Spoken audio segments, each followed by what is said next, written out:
Hey gang, I'm in Chicago today and we're going to tell a very, very sad story. This is really, really heartbreaking for me. It really touched my heart and it's very sad. So I'm going to give you a warning. I mean, it's not graphic anyway. It's just forgotten story. A father and a daughter, totally forgotten. The sands of time. So the cemetery is St. Luke. Some call it St. Lucas.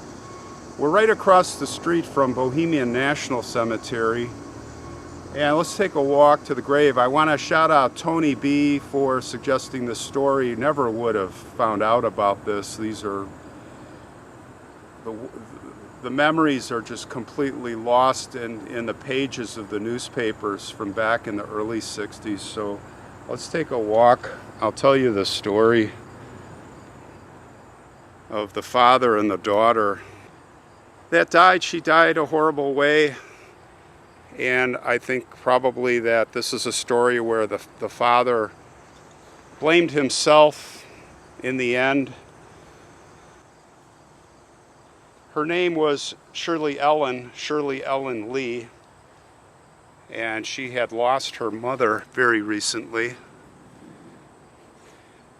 As that just left her father, James Lee, to raise her. But they were very, very close, father and daughter.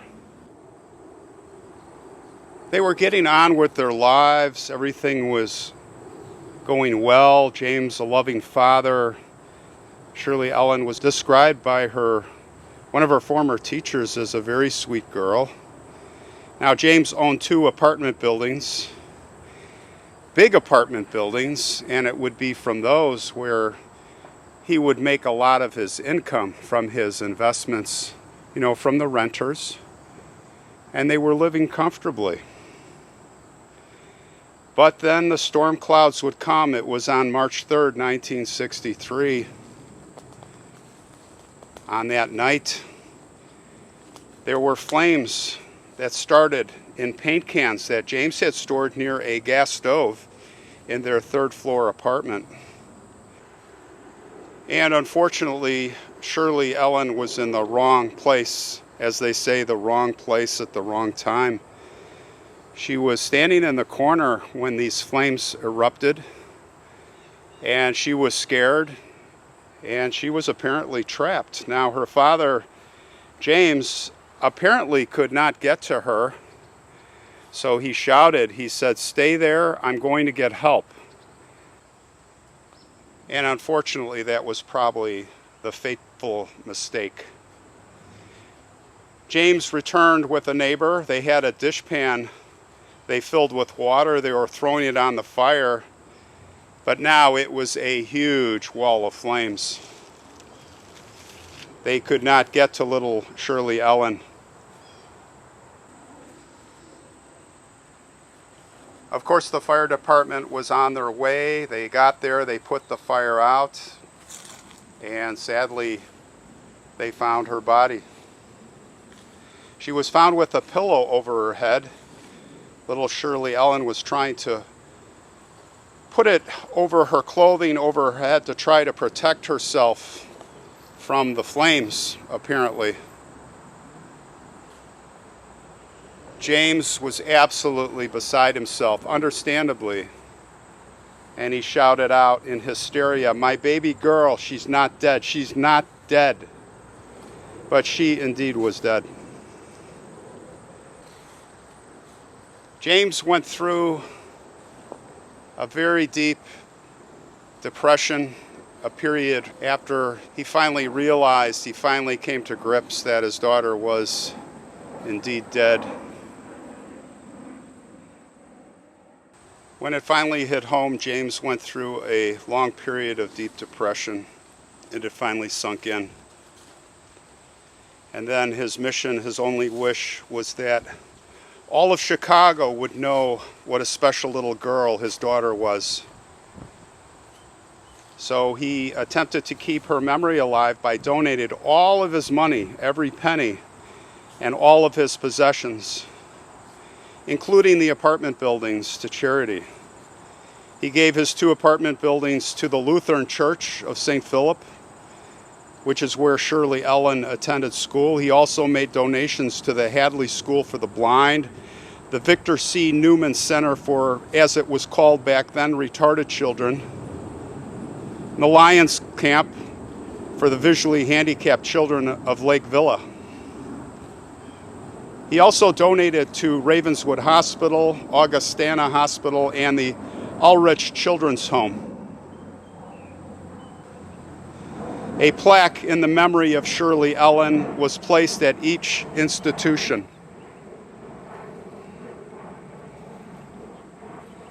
Just 7 weeks after the disaster, James Lee called the Daily News reporter, a man named William F. Mooney, from a phone booth. And he said, "If I don't do this with dignity, I'll have to bum dimes to buy drinks. And that would not be fair to the memory of my little girl." And with that, he put the phone down and shot himself. It was April 17th. And here we are now, 59 years later. Many of those institutions that held those plaques, what should have been enduring symbols of a father's love and heartbreak, are all gone. All gone. Almost all gone. It's not that anyone did anything bad, but with time, life moves on. Buildings get sold. Buildings get torn down to make way for the new.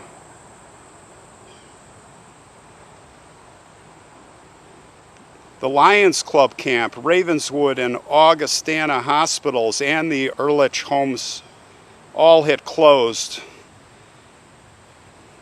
But James Lee's 2 apartment buildings remained. And I guess this is the saddest part, because there are no signs of the plaques that he had there in his buildings. Presumably they were taken down by one of the chain of owners since the 1960s. And that is truly, truly heartbreaking. I wonder if one of those owners watches this episode. Maybe they'll do something. It would be comforting to know.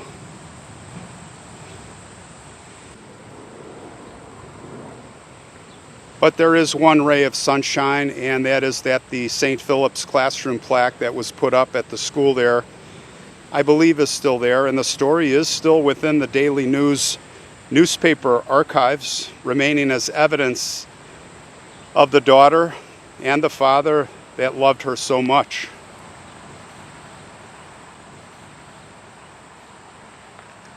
We are at their grave here. I came out early and cleaned things up and placed the yellow rose. There is a nice stone for them. Daughter Shirley, 1953 to 1963. And the epitaph, "Together in life and in death." And Father James, it just has his birth year, so I think we're going to try to find family and see if we can put the other date in, so it's not left incomplete. This father, James, you can only imagine what went through his mind. He probably rethought it. I could have saved her. I should have saved her. I shouldn't have went for help. I should have just rushed through the flames and pulled her out. You know, he was thinking of the right thing to do, but I'm sure thinking of the hindsight eventually is what made him do that. Rest in peace, Shirley and James. Rest in peace, and may your memories not be forgotten. Rest in peace.